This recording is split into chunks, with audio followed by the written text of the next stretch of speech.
Hello everyone, this is MD Nuruddin Islam and welcome back to Tech Bangla Academy Pro. তো বন্ধুরা আপনারা হয়তো ইতিমধ্যে জেনে গেছেন Asus এবার তাদের ফ্ল্যাগশিপ লেভেলে আরো একটি দুর্দান্ত স্মার্টফোন লঞ্চ করতে যাচ্ছে আর সেটি হচ্ছে Asus Zenfone 9 স্মার্টফোনটি। প্রথমত যদি ফোনটির হাইলাইটেড বিষয় নিয়ে কথা বলি তাহলে এই ফোনটিতে ব্যবহার করা হয়েছে সুপার অ্যামোলেড প্যানেলের display with 120Hz higher refresh rate এবং ফোনটিতে ব্যবহার করা হয়েছে Qualcomm Snapdragon 8+ Gen 1 এর প্রসেসর ও 50 মেগাপিক্সেলের ডুয়াল ক্যামেরা সেটআপ। তো আজকের ভিডিওতে আপনাদেরকে জানাবো Asus Zenfone 9 এই স্মার্টফোনটির ফুল স্পেসিফিকেশন এন্ড সেই সাথে জানাবো ফোনটির প্রাইস এবং এর লঞ্চিং ডেট নিয়ে। আর ভিডিওটি কন্টিনিউ করলে আপনারা আরো জানতে পারবেন বাজেট রেঞ্জে ফোনটিকে আমাদের জন্য ভ্যালু ফর মানি প্রোভাইড করছে নাকি এই বাজেটে মার্কেটে আরো কোনো সেরা স্মার্টফোন বর্তমানে আছে। এই সকল প্রশ্নগুলোর উত্তর থাকবে আজকের এই ভিডিওতে, সুতরাং আমি আশা করব আপনারা ভিডিওটি স্কিপ না করে পুরো ভিডিওটি মনোযোগ সহকারে দেখবেন। তো চলুন কথা না বাড়িয়ে মূল ভিডিওতে যাওয়া যাক। বন্ধুরা সর্বপ্রথম যদি আমরা ফোনটির ডিজাইন এন্ড এর বিল্ড কোয়ালিটি নিয়ে কথা বলি তাহলে Asus Zenfone 9 এই স্মার্টফোনটির পেছনে ব্যবহার করা হয়েছে গ্লাস এন্ড প্লাস্টিকের সম্মিলিত ব্যাক প্যানেল। ফোনটির পেছনে গ্লাস এন্ড প্লাস্টিকের সম্মিলিত ব্যাক প্যানেল ব্যবহার করায় ফোনটিকে যখন আপনারা কভার ছাড়া ব্যবহার করবেন তখন ফোনটির পেছনে স্ক্র্যাচ পড়তে পারে। তাই আমি রিকমেন্ডেশন করব আপনারা যখন ফোনটিকে ব্যবহার করবেন অবশ্যই ফোনটির পেছনে একটি কভার লাগিয়ে নেবেন। এবং এই ফোনটির থিকনেস করা হয়েছে 9.1 মিলিমিটার আর ফোনটির ওয়েট করা হয়েছে 169 গ্রাম। তবে বাজেট রেঞ্জে ফোনটির ওয়েট কিন্তু অনেক কম করা হয়েছে। আমরা সাধারণত এরকম বাজেট সেগমেন্টের স্মার্টফোনগুলোর ওয়েট সাধারণত 200 গ্রাম হতে দেখি, কিন্তু Asusের এই ফোনটির ওয়েট একদম কম করা হয়েছে। ফোনটির রিয়ার পার্টের একটি ক্যামেরা বাম্পারের মধ্যে থাকছে ডুয়াল ক্যামেরা সেটআপ আর ফোনটির ফ্রন্ট পার্টে আসলে আপনারা ফুল ভিউ ডিসপ্লের বাম পাশে পেয়ে যাচ্ছেন পাঁচচুল ক্যামেরা সেটআপ। ফোনটিকে black, blue, red and silver এই চারটি কালারেই পেয়ে যাবেন। তো ফোনটির ডিজাইন নিয়ে বলতে গেলে পার্সোনালি বাজেট রেঞ্জে ফোনটির ডিজাইন আমার কাছে অনেক ভালো লেগেছে। আপনাদের কাছে ফোনটির ডিজাইন কেমন লেগেছে কমেন্ট করে অবশ্যই জানাবেন। দেন সেকেন্ডলি যদি ফোনটির ডিসপ্লে নিয়ে কথা বলি তাহলে এই ফোনটিতে ব্যবহার করা হয়েছে 5.9 ইঞ্চির একটি সুপার অ্যামোলেড প্যানেলের ডিসপ্লে যাতে থাকছে ফুল এইচডি প্লাস রেজুলেশন এবং এই ডিসপ্লেতে ব্যবহার করা হয়েছে 120Hz হায়ার রিফ্রেশ রেট। ফোনটির ডিসপ্লেতে 120Hz হায়ার রিফ্রেশ রেট ব্যবহার করায় গেমিং এর সময় ফোনটির ডিসপ্লে থেকে আপনারা স্মুথ একটি পারফরম্যান্স পেয়ে যাবেন। আর ফোনটিতে ব্যবহার করা হয়েছে 1100 নিটসের পিক ব্রাইটনেস।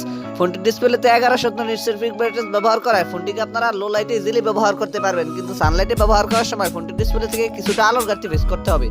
আর ফোনটির ডিসপ্লেতে সাপোর্ট করবে HDR10+ এবং এই ডিসপ্লেটিতে ব্যবহার করেছে 445 ppi ডেনসিটি। আর ডিসপ্লের প্রোটেকশন হিসেবে ফোনটিতে ব্যবহার করেছে কর্নিং গরিলা গ্লাস। তো আপনারা তো বুঝতেই পারছেন বাজেট রেঞ্জে ফোনটির ডিসপ্লে সেকশন আমাদের জন্য কতটা দুর্দান্ত স্পেসিফিকেশন অফার করছে। এবারে যদি ফোনটির পারফরম্যান্স নিয়ে কথা বলি তাহলে এই ফোনটিতে রান করবে Zen UI based on Android 12 আর চিপসেট হিসেবে ফোনটিতে ব্যবহার করা হয়েছে Qualcomm Snapdragon 8+ Gen 1 যেটি 4 ন্যানোমিটার আর্কিটেকচারে বিল্ড করা একটি অক্টা-কোর প্রসেসর। আর জিপিইউ হিসেবে ফোনটিতে ব্যবহার করা হয়েছে Adreno 730। বরাবরের মতো আপনারা সকলেই জানেন এই প্রসেসরটি কিন্তু যথেষ্ট পাওয়ারফুল এবং গেমিং একটি চিপসেট। এই প্রসেসরটি কিন্তু Qualcomm Snapdragon 8 Gen 1 ওই প্রসেসরটি থেকেও অনেক ভালো গেমিং পারফরম্যান্স দিবে। ফোনটিকে আপনারা 8128, 8256 এন্ড 16256 এই তিনটি ভেরিয়েন্টে পেয়ে যাবেন। ফোনটিতে কেবল আপনারা দুইটি সিম কার্ড ব্যবহার করতে পারবেন, কিন্তু আলাদা কোনো মাইক্রো এসডি কার্ড স্লট ব্যবহার করতে পারবেন না। আর স্টোরেজ টাইপ হিসেবে ফোনটিতে ব্যবহার করা হয়েছে UFS 3.1। আমার মনে হয় ফোনটিতে তো ভালো মানের স্টোরেজ ক্যাটাগরি ব্যবহার করার ফলে ফোনটিতে আলাদা কোনো মাইক্রো এসডি কার্ড স্লটের অপশন একদমই প্রয়োজন হয় না। তো ফোনটির পারফরম্যান্স নিয়ে আমার কোনো কথা বলার নেই। আপনাদের যদি ফোনটির পারফরম্যান্স নিয়ে কোনো কথা বলার অথবা জানার থাকে তাহলে কমেন্ট বক্সে লিখতে পারেন। এবারে যদি ফোনটির ক্যামেরা সেকশন নিয়ে কথা বলি তাহলে এই ফোনটির রিয়ার পার্টে ব্যবহার করা হয়েছে ডুয়াল ক্যামেরা সেটআপ যার মেইন সেন্সরটি 50 মেগাপিক্সেলের। সেকেন্ডারিতে থাকছে 12 মেগাপিক্সেলের একটি আল্ট্রা ওয়াইড ক্যামেরা। ফোনটির রিয়ার ক্যামেরা দিয়ে আপনারা সর্বোচ্চ ভিডিও শুট করতে পারবেন 8K রেজুলেশনে।